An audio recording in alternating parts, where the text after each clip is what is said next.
thing recording. I don't know if you guys heard that or not. But I don't have time to be Mr. Editor. Okay, so we're back. So you can see. I wish I had a way to really get this flush on. Okay, there we go. Perfect. So now you can see it's a little bit in front of where the pre-travel mark was before. He wanted an eighth of an inch of travel. So I got hit that little bit of pre-travel in there for him. Now the brake length was a 1/4 inch, an entire 1/4 inch before, which made the whole movements 3/8. So now the brake is right to there, as you can see. That's only 3/16, and it can't go any further. There's no over travel. The over travel is taken out of the system. So basically, I'm gonna rack it and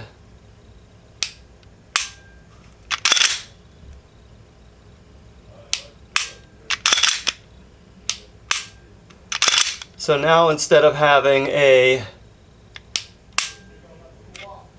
one that returns, you can see it's still in front of, there's that little bit of pre-travel right there. It's still in front of where it was before. It was not way out there, but it was longer. So basically coming back, I'm being a little bit, wall's like right there. Back this up. And I'm not my best day of filming this with a new camera. So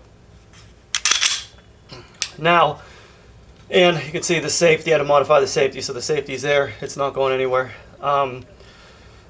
That reduced every bit of over travel, put him in the pre-travel parameters that he wanted, made it a quicker brake. So you can see this is, we'll measure this out. This is bring this over here. So there's 3/16. That's your brake. Whereas before, the brake was a 1/4, which is going to be right there. Which is, in competition, significant. It's 1/4 longer than a 3/16 by a whole 16th. But basically, the whole thing before was closer to 3/8. So we reduced a 3/8 travel down to a 3/16 amount of travel, give or take a little bit. I mean, no one's really going to know what 730 seconds is, so that's like a fraction. But basically, the main attributes are that this has no over travel, which is right there, no over travel whatsoever, stops dead. Whereas before, that trigger was coming all the way back to the wall, dead stop. So now we have a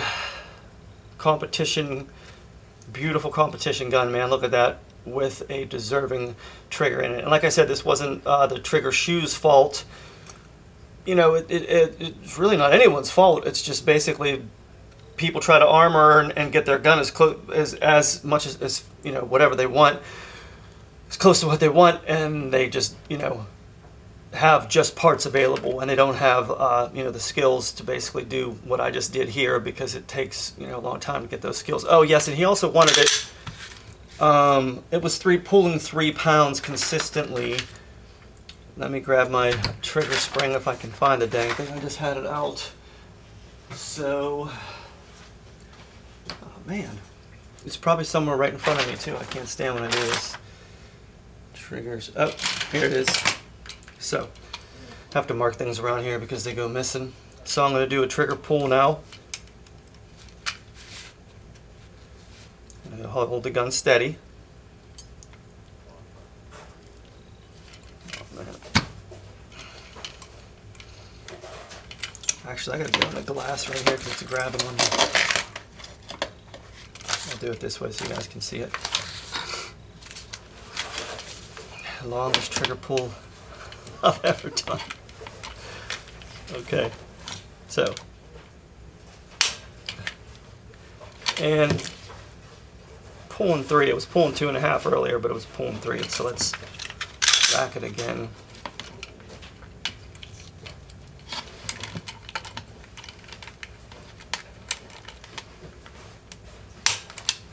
There we go. So that's under 3 right there. Just about a little bit under 3 right there. He actually asked for 2/8, so not that far off, and we'll do one more. Best out of 3. These aluminum shoes are hard to grab. And once again, right about 3 pounds. Not over 3, let's put it that way. So there you have it. Just I hate to say short, just a long video on some of the things that happen here at Johnny Custom Glocks. And I'll take this down. We are like a full service. Look at my funny t-shirt someone made for me. My nose is still healing here. But you know, just look around. This is just basically how dirty is that shop and all the different Dremels and stuff that I use right there. I probably should have left that last part out, but anyway, Johnny Glock, thanks for tuning in, and I will talk to you soon. Take care.